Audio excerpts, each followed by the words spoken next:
Today we are going to really open up the OnePlus Open, if you know what I mean. After doing my durability test, I've noticed that there's some black marks appearing on the screen, and I don't know if that's from dust or me bending it backwards one too many times, but we're going to take it apart and find out. We're also going to look for the titanium, carbon fiber, and quick note to everyone, including myself, since I am indeed a procrastinator, the last day you can order something online and still receive it by Christmas, at least here in the USA through regular mail, is December 16th, a few days left, which is perfect since I have discounted all of my JerryRigEverything knives to just $9.99, and I don't know how many more days of that sale at that low of a price I can handle. Even the clear one is just $9.99.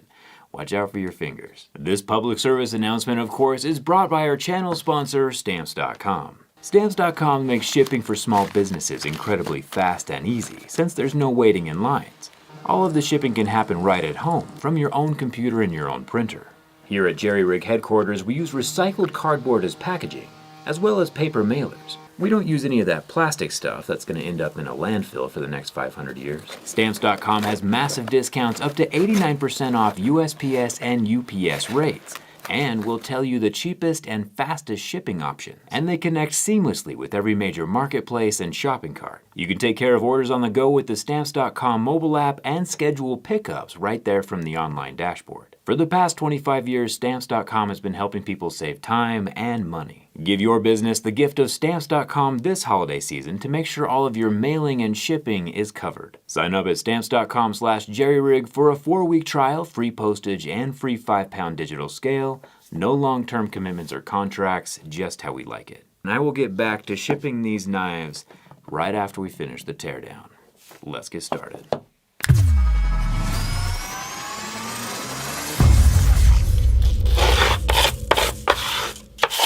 An interesting thing about this OnePlus Open is that OnePlus is claiming their inner screen is made with ultra-thin glass, just like Samsung does with their fold and flip line of folding phones.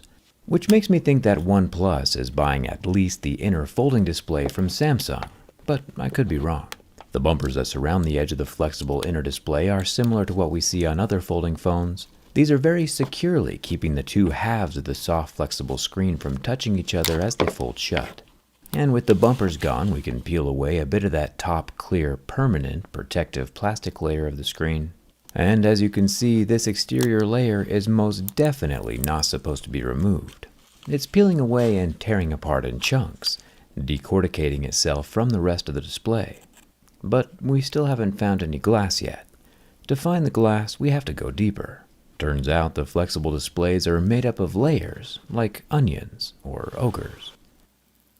And some of these layers are integral to the functionality of the phone.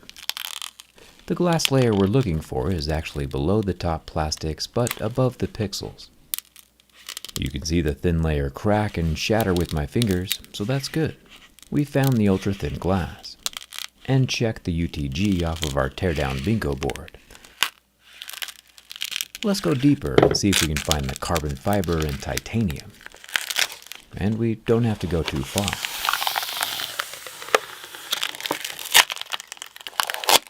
The black structure at the back of the folding screen is actually a solid carbon fiber panel. Not all carbon fiber is woven into an aesthetic grid like we see on sports cars. This looks more like a unidirectional non-woven slab with all the fibers running in the same direction. Extremely elegant and effective. Yeah, there's probably an engineer over at OnePlus who's fainted already watching this video, but in order for us to fully appreciate the ravishingly glorious internals of a smartphone, sometimes we gotta murder one. Thumbs up for that. At this point, we can also see some dirt did get inside underneath that middle display. So while the phone did continue to function directly after the main durability test, I think some dirt did find its way under the screen that caused black pressure spots to form after sitting around for a few weeks. So it would definitely be a good idea to keep your OnePlus Open away from dust. Also, apparently, these gold screws in the hinge are made from titanium, but we'll get to those later. OnePlus is checking off all kinds of wins. I mean, this particular phone is dead, so it's not winning anything, but OnePlus in general is sitting pretty. Speaking of glass, there is glass on the exterior non-folding display. I broke it, of course, for scientific purposes, so that I can show that normal displays have layers too. With the exterior screen gone, we glimpsed the largest battery we've seen so far in a folding phone, and it looks like OnePlus is using a SuperVolk battery from Oppo. We'll probably find another battery hiding under the far side of the phone if we can remove the back panel without it cracking. But with some heat and a brand new super sharp JerryRigEverything razor blade, I can slice down in between the recessed glass and the metal frame of the phone to pry the slab out from its enclosure. I call it the back glass, but let's be honest, there's more camera bump back here than glass at this point. But luckily it all comes off in one piece either way, leaving it the only part of this phone so far that is still in one piece. Now, I'm not gonna lie, I did think about counting every one of these screws out loud, which would have taken us at least a good 30 minutes, because it turns out OnePlus is using about 80 screws to hold this thing together. I say around 80 because I lost track at about 70, and I'm not going to go back through and count them all again. There's also a lot of foam balls inside of this upper loudspeaker, but I'm not counting those either. The OnePlus Open has 3 speakers and can do the spatial audio thing that the iPhones do. There's an incredibly pretty shade of blue gasketry underneath the battery ribbon cable, and I can remove the rear plastics that surround the camera bump. This has the single LED flash up in the far corner. If we unplug the Lego-style ribbon connector on the smaller of the 2 batteries, we can see it has a darker blue rubber gasket around the plug, which is interesting. Not sure why they're not the same color. The lower loudspeaker can also come out at this point, also with plenty of internal foam balls. These help the speaker sound more full because it is full.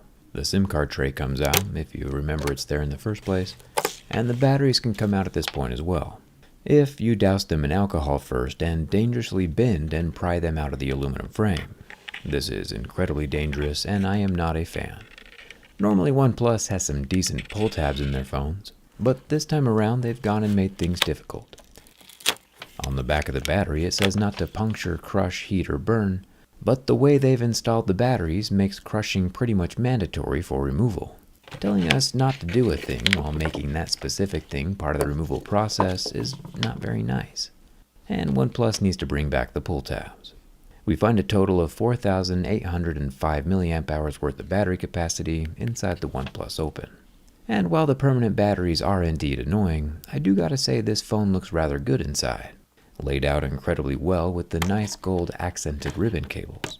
It's about this point we can also take out the main motherboard,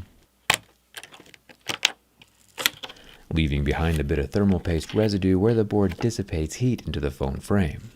We also find our main 48 megapixel camera sensor up in the top with OIS.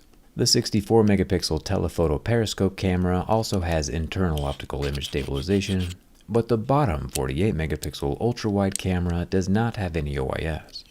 And yeah, OnePlus could have gotten away with a much smaller camera lens on the back. These 3 cameras are no larger than any other smartphone on the market right now, but with all smartphones basically being so similar in specs, the camera bump is one of the only differentiators, albeit only aesthetic. Digging our way deeper into the hinge of OnePlus's first folding phone, there are a few very interesting things. First off, we don't see any permanent caulking like we saw inside of the Samsung Flip and Fold. Instead, we have these red and blue rubber plugs. Effective to be sure, but not quite as permanent. Peeling back the gold ribbon cables, we can feed them through the frame body. After detaching the other half of the hinge, we see even more carbon fiber, the same non-woven stuff that's here to add lightweight structure to the hinge. Speaking of lightweight, OnePlus has found a way to work the word titanium into their marketing, while only using the premium titanium metal in the screws that hold the hinge together. Personally, I think this is brilliant. Apple probably spent tens of millions of dollars figuring out how to get a cosmetic ring of titanium attached to the iPhone 15 with solid-state diffusion, and here is OnePlus getting to use the same titanium terminology, riding the titanium wave Apple created, with a fraction of the R&D, just by adding titanium screws, and making generalized statements about the titanium materials in their marketing. Brilliant, and I ain't even mad. Titanium screws most definitely accomplish nothing inside of this hinge besides getting us to talk about the titanium, but it works. The titanium is here. The hinge itself moves with some very large springs and elongated gear in the center. OnePlus says there's 69 components in the hinge, which is probably true. I know I can't count that high though, so we're just going to take their word on this one. Hit that subscribe button if you haven't already. I take apart smartphones fairly often, among other things. Thanks a ton for watching. I'll see you around.